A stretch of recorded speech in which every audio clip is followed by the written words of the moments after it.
Hello and welcome to OmniDog's Vault. I'm OmniDog here with my co-host Taylor Brown. Taylor, how's it going?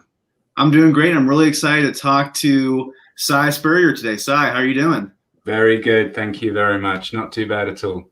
Thank you very much for joining us. I feel like you're a creator that has, well, to me anyway, has all of a sudden gotten hot, even though you've have a body of work behind you that has been fairly prolific. All of a sudden, people seem to be discovering your writing. Is it fair to say that you're getting more work seemingly from the big two, or and your career seems to maybe have gotten a little hotter recently, or is it just that people are saying, "Oh, this guy is really a good writer. I finally discovered him"? I think it's it's so difficult to chart the progress of a career because the perception is very different to the experience. I've been writing comics for, oh God, I don't know, 15 years or something. My first published work was when I was 17. It's been a long time. And there have been moments during that career when, I was doing really high profile books like X-Men Legacy and stuff like that, which changed my career and is still mentioned when people talk about my work. So it's kind of demonstrative of the fact that the optics of a person's career are entirely dependent upon the present as opposed to the past. I happen to be doing a couple of books at the moment which are a little bit more visible in certain circles than the books I have been doing. Therefore, I'm an overnight success that's taken 15 years to haven't, right. And it's all a bit artificial because my stock in trade is to write stories that interest and fascinate me, usually short form, mini-series stuff, because I hate to begin a story that doesn't have an ending in sight. I like to believe that a story only matters if it has an ending. So it's quite unusual that I'll get into an ongoing that I don't have some sense of where it's going to stop. I frequently get bored quite quickly. So if somebody does give me an ongoing, it better have the capacity to evolve and change within 12 or 15 issues. Otherwise, I'll find myself yearning for new ideas and new pastures. All of which is just to say that I guess The Dreaming came along, and that had the stamp of Neil Gaiman's name on it, and that made a few people sit up and pay attention. Hellblazer came along, and that made slightly different audiences sit up and pay attention. If you asked a dyed-in-the-wool X-Men reader and fan who Si Spurrier was, they probably wouldn't know anything about The Dreaming or Hellblazer, but they know about X-Men Legacy. So it really is entirely about your perspective. It's lovely that little by little I'm sort of oozing my way into every single one of these different fandoms, and hopefully bringing some of them with me when I do work that is creator owned and just about the stuff I like. But yeah, it's cool. One of the benefits of being a writer is that you can do multiple projects and kind of leverage all these different fandoms rather than working on one thing at a time. Well, you mentioned Hellblazer, and I have a bunch of your books in front of me that I want and that I'm excited to talk about, because a lot of them are some of my favorite comics. But Hellblazer, I feel like, and I think a lot of people feel like, you're the first person to really get John Constantine or really get his voice since the original Hellblazer series ended. I read your most recent arcs, and it feels like John Constantine did to me back when the original Hellblazer was written, and there had been some attempts to write him, and they just felt sort of just off. I know there were some really good writers attached to the books. How is there anything in particular you latched onto in Hellblazer, this current series, to make him seem more like his old self, only with new stories and a new take on him? Yeah. Again, I mean, it's a fascinating question. That it's one of these. You'll quickly have learned by now that I ramble a great deal when I when That's okay. my brain. You're not saying anything, so we're getting one more answer. The thing that's worth saying, first of all, is that whereas I agree with you totally, and the joy of this whole project has been working our way back towards a version of this character that we regard as being the original, the quintessential John Constantine. It is worth saying that that's not necessarily the case for everybody. You know, we have to remember that for the vast majority of especially younger DC readers, this is a character that they've probably experienced as a result of Justice League Dark and other interactions in the DC universe, and especially the TV stuff. So all of these different characters have the same name and the same basic look, but are, by anybody's metric, quite different. And you know, let's not labor the point at looking why they're all quite different. But what I love is that as readers, as fans, we all have this incredible and quite sophisticated capacity to enjoy the stories being told about a multitude of characters, but to still kind of fit them all into our brains as if they're just one character. That's remarkable. You know, it's like if you're a Batman fan, you never stop to get pissy because he's in 800 different teams all at once, and there's no way that he can be off saving Gotham at the same time as he's on the moon fighting vampires. Whatever it is, you know, we're able to fit these things in our brains and not to get tripped up by the story. So I'm kind of a little bit ambivalent about the idea of there being a John Constantine, or Constantine, I should say, because there's like this big, beautiful blur of personalities and details and continuity points, in the midst of which Aaron and I have focused in on a particular core of this character, of this sort of entity, which is roughly analogous with the one that we all knew and loved back from the original Hellblazer Vertigo run, which lasted 300 odd issues.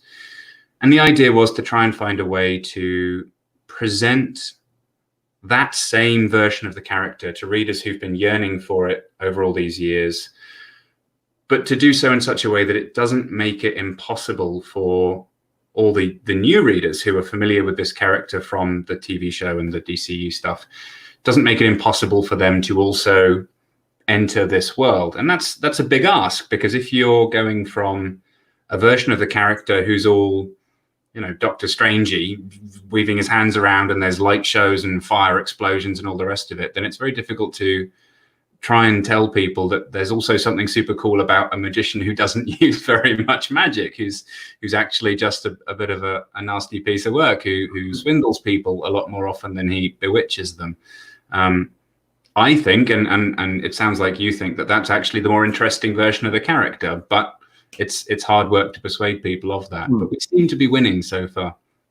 I heard you say in a recent interview that it's kind of hard to write John Constantine in 2020, where you have to be a little more politically correct in some ways. I heard you saying you're trying to think of like a dirty joke you wanted to make in a comic. It took you a long time to find the right version that actually fits in our culture. Do you find it really hard to write him right now in the culture that we find ourselves in, or do you think it's actually a little bit easier in some ways? With that one exception notwithstanding, it's almost easier, because when you're writing that character, the sweet spot is for the audience to sympathize with him and to want him to win, but also to know he's a bit of a prick. And so if you can sort of switch on your brain to somebody who is a little bit impolitically correct, who is a holdover from the 90s or even earlier, he will tell improper jokes, he will get called out for it, and as long as you're showing him being called out for it, as well as him making the bad joke, then you can kind of have that both ways.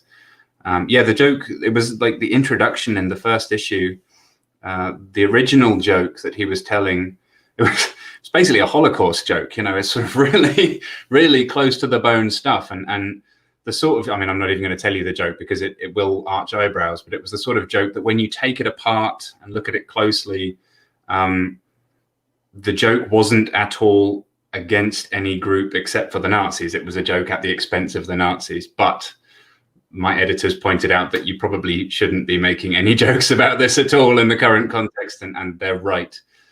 So I think in the end we used a sort of a joke that was about the sexual peccadillos of the British royal family, because they're always an easy target. So that's how we got around that one.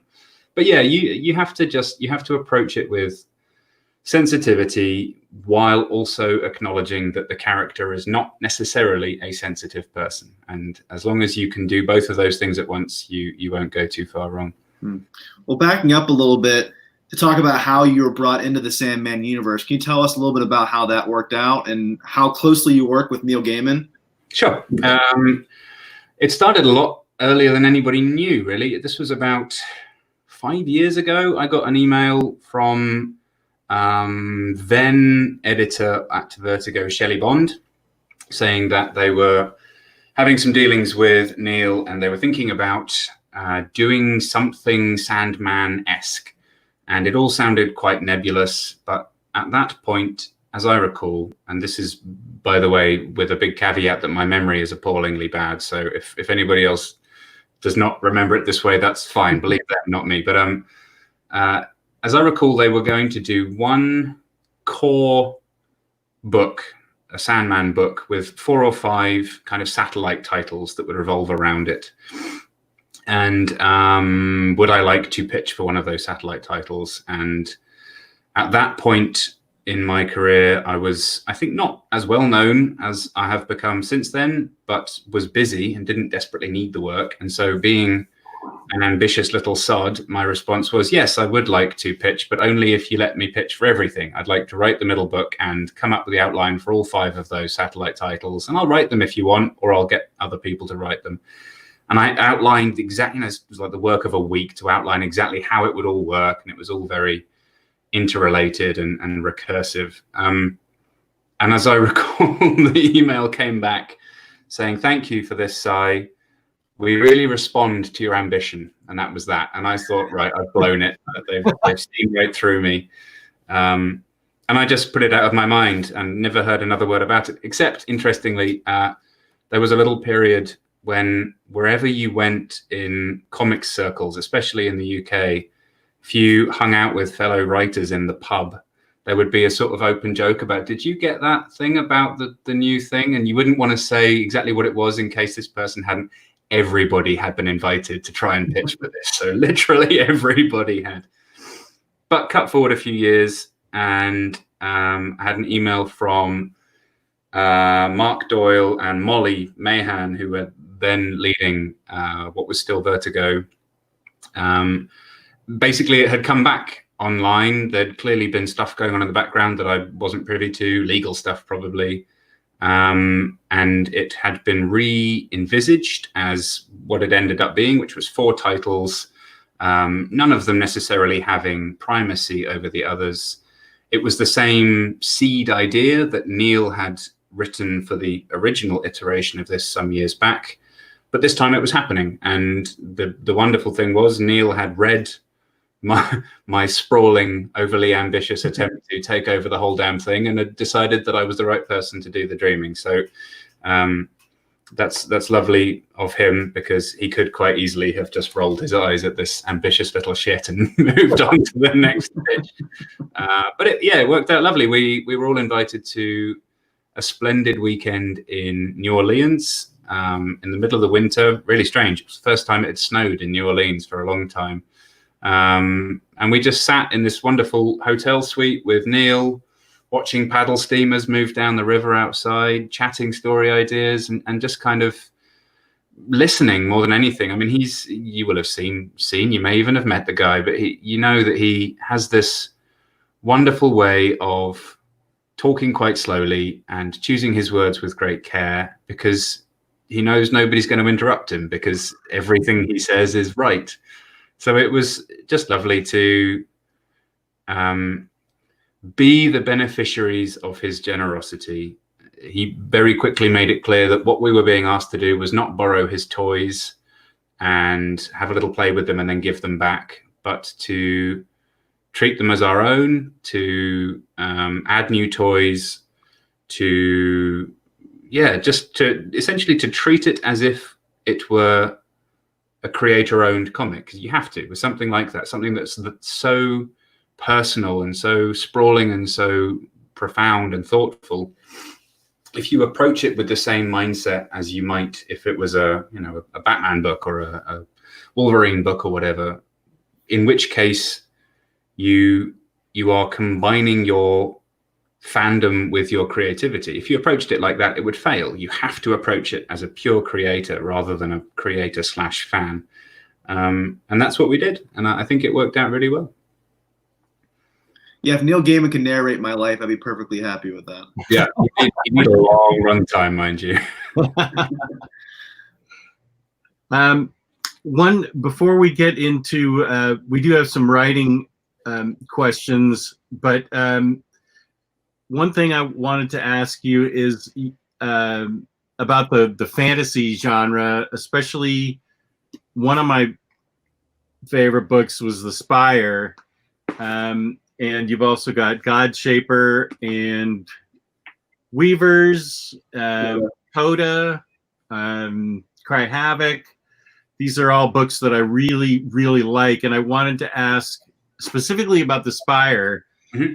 World building in this book is really amazing, and is really what captured it all for me. I think what made me care so much about it. But this is a pretty you did it in Coda in 3 books, but this is only 1 book, and it's still captured my imagination enough. And my question is how I don't know what my question is how you go about your world building and make it so that even in just 1 book, you can capture everything that seems to be interesting and fun about that particular world, even though it's just 1 book. Does that make sense? It does, and that's very flattering. So thank you for putting it like that. You keep asking me questions that require me to go on a ramble. I'm sorry, it's entirely your fault, not mine.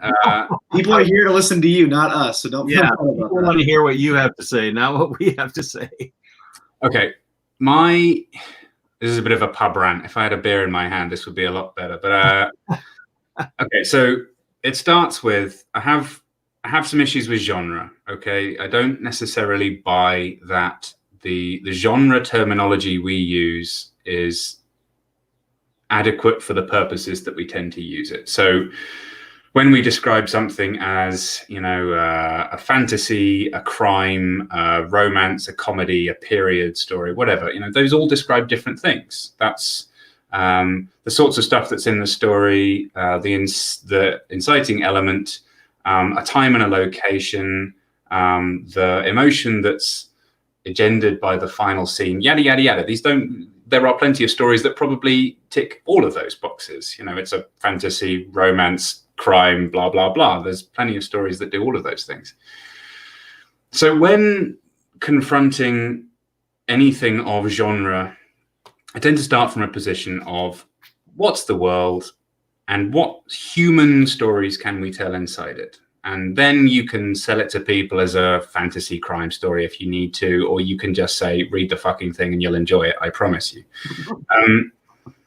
With The Spire and with all things which rely upon world building, my preference is to start with a world which functions and then to ignore it. And the reason I mention genre at all in this is that when you are starting with preconceived ideas about what it is to be a genre story, you can't help associating the stakes of your story with the stakes of the world that you've created. You know, everybody knows that if you're telling a sci-fi story about somebody trying to do some stuff on a planet, then at the end of the story, the stakes will be whether the planet gets blown up or not. So it is with fantasy, you know, bloody Frodo running around with his little ring, and it's the fate of the earth being put on this one little guy with a ring, all that stuff. My preference is to say that here is a functioning world, and now we're going to tell a story in that world that doesn't necessarily have any influence on the world itself. And the best example of this that everybody knows is Blade Runner, right? The first Blade Runner. It's such a clearly defined world, and yet it doesn't spend the whole frickin' movie telling you about the world. It just instantly zooms in on the human or human-ish figures within it, whose story has absolutely no influence on the wider world around them. And yet that is cinematic gold, because we care about these characters. We know that the world will continue once the movie's finished. It keeps happening. And that's what I wanted with things like The Spire and Coda and so on. I wanted the sense that when people shut the book, the world is still there. It's still happening, but the story we were interested in within this world has been told, and that's enough. And in order to do that, you have to have a pretty good sense of what's going on in the wider world. And the sorts of stuff that I would be thinking about is not necessarily the sorts of stuff that makes very good stories, because it's all to do with economics and the supply and demand chain, the things people want, the things people don't want, the history of the world, conflict, and all that stuff. And if you think about that long enough and well enough that it all feels like it fits together, then you kind of don't need the cliched Star Wars crawl at the beginning of the episode to tell you what's going on in this world, because it just comes out. You know, characters interact. They've got their own language, they've got their own slang, they've got things that they would refer to in such a way that it's clear what they're talking about without me needing to tell people that several hundred years ago there was a war between these people and this people, because that's just obvious from what people are saying. And there's that old joke about genre writers, especially prose, but it's true in comics as well. You can always tell a bad sci-fi writer because they write about the stuff that's going on in the story as if they're writing for an audience that doesn't already know. And like the joke is, you know, if you wrote about an everyday world in the same way that sci-fi writers write about their world, it would be full of the man sat down on the strange four-legged implement in front of his desk and put his 10 mandible digits on the strange buttons of the keyboard in front, and it would be describing stuff that we don't need to describe. And that's what happens in most bad sci-fi. And that's the instinct to shy away from with world building, is you need to know what's there, you need to know how it works, but you don't tell anybody, because they just figure it out for themselves. And by figuring it out for themselves, they are automatically invested in the world and the story, to the extent that all they care about is the characters. And look, you could make the most mad, psychedelic, strange, cosmic world in all of fiction, but if it doesn't have humans or human-like characters doing human-like things, then nobody's going to give a crap. So world building always has to be in service of the character, essentially. Yeah, yes and no. I mean, I think it's wrong to start with a character and then build a world around them. I think it has to be, like, I talk about accretion quite a lot in world building, which is that you start with multiple bits. You might have an idea about who the main character is. You might have a cool idea. Like, for instance, Godshaper. I was about to say Ghostbusters. Secretly, I wrote Ghostbusters. Godshaper, it amused me to imagine a world where instead of money, people used prayer, right? That was the origin of the idea. It's an economic idea. And if you sit down and talk at length about the economics of that, everybody's going to start to nod off, because economics do not make great stories. But if you start with a kernel of a world where prayer is money, and then you envisage a character who is dispossessed, and that becomes the central character, NA, and it just, everything starts to revolve around everything else like some beautiful orrery of planetary scale. And before you know it, things are clicking together, and you're getting these amazing correspondences between bits of world and bits of plot and bits of character, and somewhere in the midst of it all, a story emerges. And that's kind of how I like to come up with stuff. It involves an awful lot of staring at walls and sitting in baths and taking long walks, but it gets there eventually. Well, my favorite book of yours so far is The Weavers. I read that recently and I greatly enjoyed it. What was like the basic impetus for that storyline? Because it is so unique and it's so specific. I don't want to sound like that question that all writers hate, where'd you get your ideas? But what kind of led you down that path to write Weavers? I think, I mean, it's been a while, so I couldn't tell you for sure, but I remember the ingredients that went into the first kind of revolving abstraction of what it ended up becoming. One part of my brain, but I'd just been watching The Wire for the first time, so I wanted to do something that was quite gritty and crimey and street levelly. I'd also just been reading H.P. Lovecraft for the first time quite late in life, and somewhere in the middle they kind of tangle together. I thought, wouldn't it be interesting if organized crime was predicated upon some sort of cosmic horror? It felt like those two things could fit together in a way that I'd never seen before. And then at one and the same time, because I read a lot of things in parallel, I have been reading some Spider-Man, and I love the idea of the sort of the radioactive spider that bites a young boy. And it just, the idea that kind of emerged was, what would happen if that spider was not necessarily radioactive, but some hierophantic provider of otherworldly power chose as its recipient not a good kid who understood that with great power comes great responsibility, but an opportunistic criminal who decided that with great power comes great opportunity. And that's how it bubbled into life. All these things fit together just the way I described. You know, you have three separate ideas all at once, and if you think about it long enough and hard enough, you can distill them into one quite elegant idea. That feels like the kind of the real magic and the greatest joy for storytellers, is the moment that multiple ideas discover themselves to just have been one idea all along. When Taylor, I hadn't read it. I finished it the other day, and when Taylor described it to me, I was like, ugh, a spider, first of all, ugh, and a white spider. For some reason, white spiders just creep me out.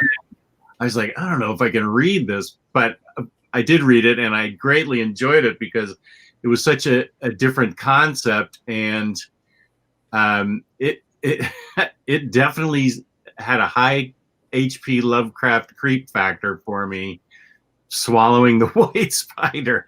Yeah, right. It's, I mean, a lot of those books, in fact, I think all the books you mentioned except for Cry Havoc are the creator-owned books I've done with Boom, and all of them owe the majority, honestly, of their quality to, well, first and foremost to the artists, because Boom is exceptionally good at finding amazing artists and pairing me up with these people who end up being lifelong friends, and the number of collaborators that I have sworn that I will always work with if the opportunity is there, and they're all of them the folks I've worked with via Boom. All of which emerges from my editor, Eric Harburn, who is, in my opinion, one of the very best editors working in the business today. And one of his particular skills is discovering artists who are not just world-class talents, but also world-class talents who will perfectly correspond to the tastes that I have and the things that I want to bring to stories. So he's really good. I like an awful lot of editing is matchmaking. Well, one thing I wanted to talk to you a little bit about is we obviously find ourselves in very interesting times, especially in the comic book industry. And it looks like we're starting to move a little bit forward. What are your current thoughts about where the industry is right now, and what changes would you like to see going forward? Oof, that's a massive, also a big rambly question, but we're interested in your answer. Well, I guess the first thing is that I am the wrong person to ask, right? You know, the people whose views and voices we should be paying attention to first and foremost are those who have historically been sidelined, ignored, dehumanized, disinherited. And that's not just women, and it's not just people of color, but those are certainly the groups that should be consulted first and foremost. The question I've been asking myself, and again, the story that has been emerging over the past few weeks, and by the way, it's the same story that emerges every year, every couple of years, and we keep having these conversations, and maybe we're slowly all getting better, maybe we're not, I don't know. But the story, such as it is, it has to focus on the victims and on the witnesses first and foremost, because the victims are the one who need the support. The witnesses are the ones who need to be listened to. But in as much as I'm neither of those things, what can specifically men, but frankly anybody in or around the comics industry do to improve things? I don't know. I think that the very least we can do is to listen, but also to choose very trusted and discreet networks of friends and peers whose judgment and discretion we can entirely trust, in which groups we can share the rumors we've heard, the gossip that we've heard, in such a way that it's not going to tear anybody down unfairly. This is not character assassination. It's not dogpiling. It's not witch huntery. It is saying to your friends, you know what? I've heard stories about that guy X, and I don't want to accuse because they might be made up, and nobody's reputation is worth tearing down based on rumors. But if I tell you this story and you keep it to yourself, but you're able to tell me, you know what, I've heard other stories, and actually I've got a friend who's got a specific thing that happened to them involving that person, then little by little we might get to the point where we're shining torches into shadows such that this sort of behavior is found out and stopped. And PS, in a perfect world, fixed. You know, this isn't about ruining people, it's about improving people.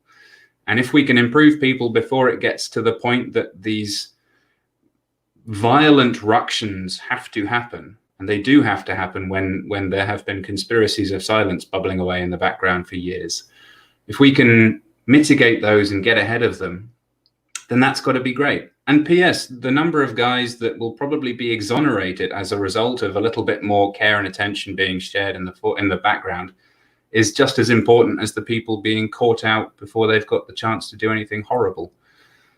But again, that's all coming from somebody who has limited scope. You know, I have no story of my own. I've racked my brains. Have I ever witnessed this sort of behavior? I don't think I have. Like, some of the horrible stuff that I've been chatting to with my mates is that on a couple of occasions, based on the stories that have come out in the past couple of weeks, we must have been in the room. You know, like in big bar-con style scenarios, there's people chatting all over the place. It turns out that we were probably in the room when some of this stuff was going on, and we were totally oblivious to it. So it's about being a little bit more sensitive. It's about being better at paying attention. And if you see something, you've got to say something. And that's kind of all we can really do. It's the least we can do as well.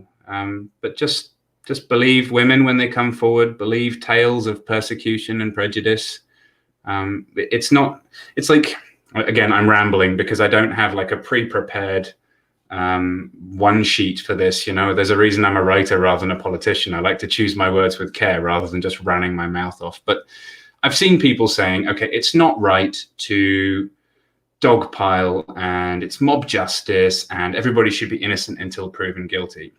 And I don't necessarily disagree with any of that. But what you have to remember is that historically, somebody who stood up and said, I have been abused, I have been manipulated, it's them who is treated as if they were guilty historically.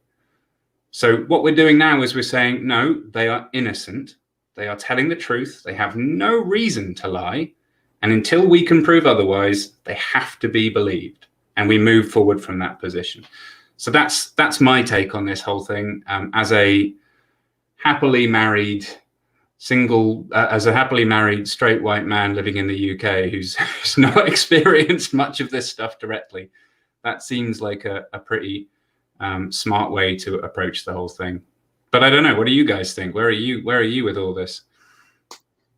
I can't find anything to disagree with in what you said. I personally, I'm in the same boat you are, except that I'm not in the industry. I have never experienced anything like that. The fact that it's all bubbling to the surface now, it brings out the outrage in me that it's been the people haven't felt comfortable coming forward sooner than this. Yep. It just makes me angry and it makes me feel angry and makes me feel powerless that I can't do anything except, as you say, believe the women. That's really all I can do, I guess. Yep. And it's been a difficult year because things just keep hitting us and hitting us. First, there's the pandemic. Then there's all the other issues that are going on with, George Floyd and things like that. So I just feel like things keep hitting me. It's hard to really evaluate everything and truly think about it in a deep way. Yeah, I know, and I'm hoping that it's like the proof positive that it's always darkest before the dawn. It's just one thing after another. And for those of us who are in comics or love comics, this does feel like a particularly well-directed final kick up the arse to sort of say 2020 it really is a dumpster fire that we're all going to wish we'd forgotten. But these things have to happen. You have to have it's like a fire break. You have to have these vast conflagrations in order to stop the thing from falling apart from the ground upwards. So I wish that there was a more measured and calm way to do it, but I don't think there is. That's the beauty and the terror of social media, is that it adjusts things that need to be said into things that must be screamed out loud, and that's okay, because the voices doing the screaming, their pain is more important than the outrage or indignation of the people who claim to be being falsely accused. That's just the way it is. Are there going to be careers ruined that didn't deserve to be ruined? I don't know. I don't know that any of us can know that. Certainly from everything I've seen so far, based on the reactions of those who've been accused, the accusations have been bang on the money. And we'll see what evolves next. I know for a fact there's still lots more to come out. So this isn't quite over yet. But yeah, I think it's a necessary bout of growing pain. And I'm also encouraged, speaking of the pandemic as well, that comics are starting to be published again, being sent out again. Were you ever under a pencils down order, or were you able to kind of go about your day as usual in terms of secluding yourself and writing? It's been bad, actually. I didn't want to moan because I'm very aware that there are plenty of people in far worse situations than me. So, I'm busy. To circle back to some of the answers I gave earlier on, it's always been my habit to book my schedule with short-term projects. I like a story that's anywhere between 5 and 12 issues. It follows that I've had to become quite good at setting up the next wave of stories that will immediately clock in as soon as the current ones have finished. What has happened this year to me is that the current crop of stories I was working on, all of them finished sometime between February and April, and all the ones that I had lined up, that I diligently lined up since last year, have just disappeared into the mist. In some of the cases, it's the words that all of us in comics are becoming very familiar with, which is, we hope to revisit this at some point. But for a couple of those stories, it's just been cancelled outright because the publishing future has changed so radically that things which would once have been deemed to be a success, or things that would have been deemed to be an acceptable risk, are no longer worthy of the risk. Everybody's going to be very risk averse for a little while. Retailers are hurting. publishers have to quite rightly respond to publishers' desires, to retailers' desires. I think the message going out loud and clear is a little bit less product, please, guys, because we can't keep spewing 8 billion comics at every retailer every month. So yeah, opportunities are drying up, and I cannot pretend otherwise.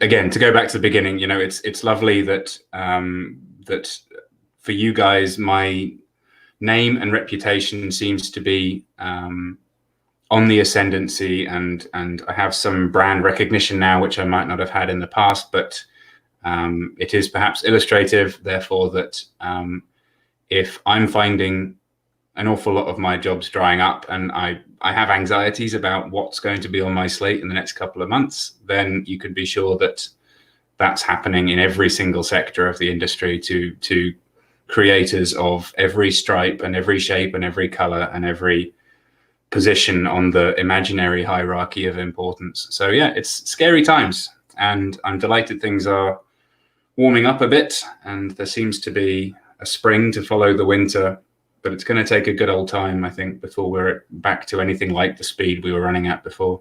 God, that's a miserable answer. I'm sorry. We want people to hear this. We want to talk to creators about what they're thinking about the industry right now, and we're really sorry to hear that. And we hope we can read those books in the future, not just for our sake, but for your sake and your collaborators as well.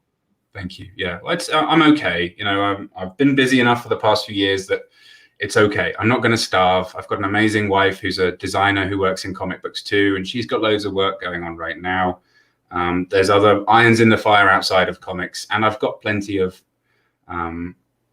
projects being set up in comics that I hope to happen, but it's not going to be immediate. That's the trick. You go from thinking you're safe every week, you're looking ahead a week, a month, 6 months, and suddenly it's all just disappeared. And now I'm looking ahead a year, and fingers crossed things will be good by a year from now. But yeah, I think we've all had a little bit of a holy shit moment over the past few months, just sort of re-inspecting the expectations and the assumptions we had made about how much work was actually out there. And there ain't as much as we hoped. So yeah, there's going to be some interesting times ahead. And I think, it would be so easy for us all as a community to respond to that with a sort of social Darwinism, may the best man win sense of competition. But I think if the current revelations and exposures are going to tell us anything, it's that we are all going to have to just give way, yield to the right voices, be grown up about it. We're playing the long game. We're looking for an industry which is healthy and strong. And I genuinely believe that the best version of a comic book industry is one that has more voices, more characters, more inclusivity. And you don't get there by, especially when you're a straight white man, by insisting that you should be the first guy to get the big job. So yeah, we've all got to be a little bit nice about it, because it would be ugly if we weren't. Are there any, speaking of future projects, are there any creator-owned or big two projects that are on the horizon that you can talk about? That timeline that you were talking about earlier. Yeah, I don't think there are really. I mean, I have, let's see, I have 1, 2, 3 creator-owned books at various stages of happeningness. If you'd asked me that question about 3 weeks ago, I might have been able to tell you a lot more about them. But as a result of both the current COVID crisis and some of the revelations that we've been talking about, the ground for some of those books is considerably less solid than I thought it was. So they will happen, but they'll happen a little bit slower than I had hoped. As for big two stuff, again, I had a real peach lined up actually that was going to be an ongoing that would have Been a real big deal, but that was the first thing to fall when this all kicked off. So no, I'm afraid I don't have anything to talk about other than reassuring you that there will be some good stuff coming down the line, but just not straight away. But you definitely have Hellblazer right now and The Dreaming, and what else is there? Anything else being published right now, or so the Dreaming ended with 20, and that was my choice to stop there because I wanted to focus on Hellblazer, and we just actually got an Eisner nod for The Dreaming. That got nominated for Best Continuing Series, which is fantastic news. So yeah, Hellblazer is still ongoing. The Dreaming just wrapped up. There's Alienated Boom, which is just to touch back on some of the stuff I was saying before about my amazing editor, Eric, and setting me up with these incredible artists. That's with an artist called Christian Wildgoose, who he published a bunch of books called Porcelain a couple of years ago, which are extraordinary comics. I highly recommend you check those out. Alienated is the story of what would happen if the alien from E.T. was discovered not by a goody two-shoes kid, but by 3 really screwed up outsider teenagers. And then what if the little alien was not, in fact, a friendly little guy, but was a super predator waiting to start devouring people? So it's like I pitched it as E.T. meets Heathers, which is kind of something that's got my vibe all over it. So that's doing amazingly well. I love it to bits. It's not quite what anybody expected it to be. It's a very thoughtful book. We had to skip a couple of issues because of the crisis, but we're back up and running now. I think we're up to 3's in stores, and that'll run up to issue 6. So that's another mini series. After that, I have another creator-owned project with Boom lined up, but that won't be for a year probably. And yeah, that's all I'm allowed to talk about. There's a bunch of stuff going on in like non-comic-y worlds, which I'm also not allowed to talk about. So I mentioned it simply to make myself sound productive and exciting. One of our questions talking about maybe some future film and TV stuff, but I mean, if the comic industry was hit hard, the film and TV industry was even hit, and they really couldn't do anything. Yeah, well, I mean, you're right, but there's also one of the neat things that they were able to do was that because there was no production going on, they could sort of lean a little bit more heavily into development. So there's lots of stuff, like even projects that we've spoken about today, which are bubbling away in fields outside of comics. And I've been doing this long enough to know that not only because you're not supposed to, but you absolutely don't talk about these things, because if you mention them, they are almost guaranteed to not happen, because you cannot count those chickens until they hatch. But yeah, there's an awful lot of cool stuff, which with a little bit of luck, which I think we're all overdue now, right? Yeah. Will eventually come good, and we'll see some Spurrier originals on the screen. Right. We were talking to Cullen Bunn recently. He said he doesn't like to talk about those kind of projects until they're actually done filming, because even when they're filming, you still don't know. So we definitely. Yeah, I mean, God, again, the comics is really strange. The society that evolves around comics, because we're all familiar with pitching stories and trying to get on the radar of editors, and it creates this sort of slightly sweaty, hungry environment where, if you're not really laid back about it, you are going to come across as a braggart. And there's plenty of those. I mean, I could name endless lists of them, and they're all men, by the way. You go to a bar at a Comic-Con and almost everybody of a certain stripe just wants to tell you what they're doing. Oh, yeah, I'm doing this project. And they're trying to impress you, to make themselves feel validated and better. And that's fine. I understand that instinct. The problem is that in comics, it's like 50% hit rate. If you're bragging about something, there's a pretty decent chance that it's not going to happen and you're going to look stupid. In film and TV, it's like 10%. You know, you brag about 10 things, you're going to look really stupid, because 9 out of 10 of them are going to fall through before they've appeared on the screen. So the smart operators in these fields know that they keep their cards close to their chest, and they're excited and enthused and optimistic but ultimately realistic about the chances. Well, we're collected edition collectors. We wait till I think you do too, Taylor. We don't read singles as much as we wait for it to be Not anymore. in trades and hardcovers and stuff. So we won't get to experience Alienated until it's collected. But I look forward to reading it. Thank you. I think it'll read really well in trade. That's. I mean, I'm a trade reader myself by choice, simply because I don't have the means to get to a comic store every month, and I like to browse. So the trick is to take on these short stories and even ongoings, frankly, knowing that there are modular arcs within them that start and end. So the best case scenario is that it kind of hits the sweet spot for the monthly readers. It ends on a cliffhanger. Everything feels like a chapter. But yeah, I want things to stand the test of time and sit on the shelves for 20 years to come, and to be as gratifying in solid collected edition as they are in little nuggets.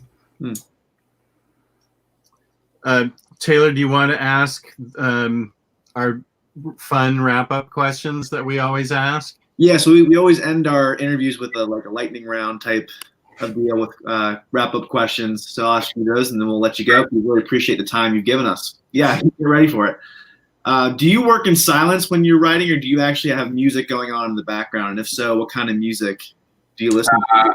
Usually silence, if music, instrumental only. So soundtracks like movie soundtracks and video game soundtracks, simply because I say aloud all my dialogue as I'm writing it, and I can't do that if there's somebody singing.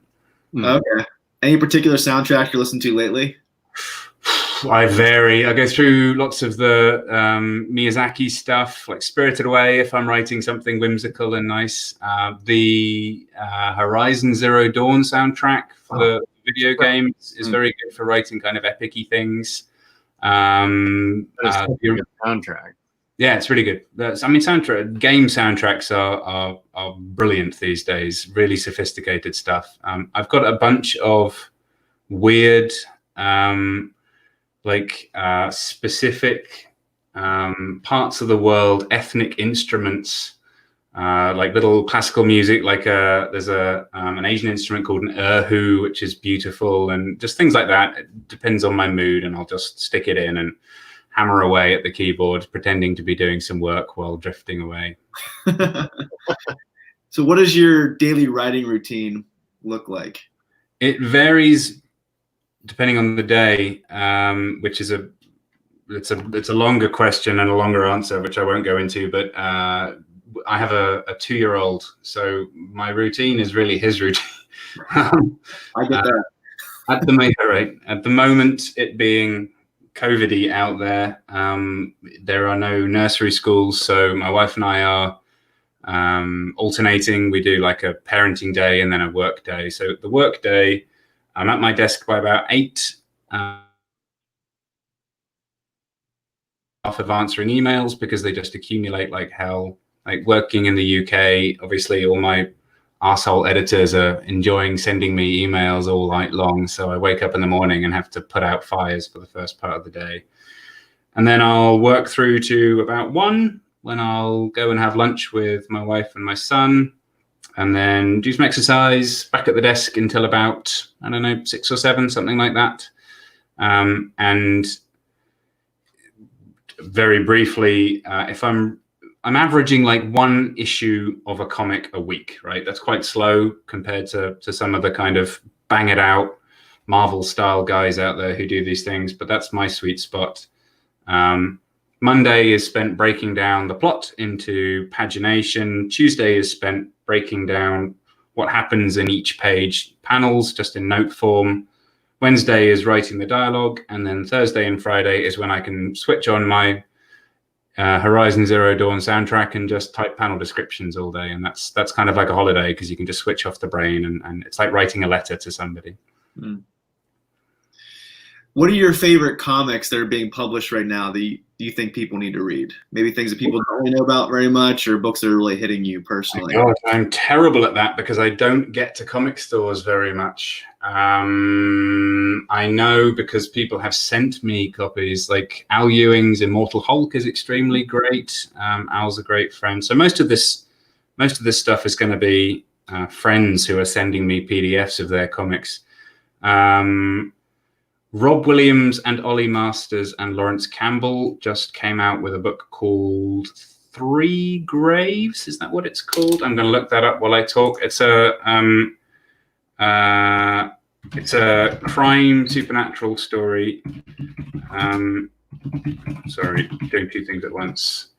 And it's coming out from, I think it's called AWA, the new publisher. Old Haunts, that's what it's called. Old Haunts. And it's extremely good. I've only read the first issue, but it's just dripping with atmosphere, and it feels very cinematic. So those guys are exceptional. That's worth checking out. What else have I read lately? Something is Killing the Children from Boom. That's a really great book.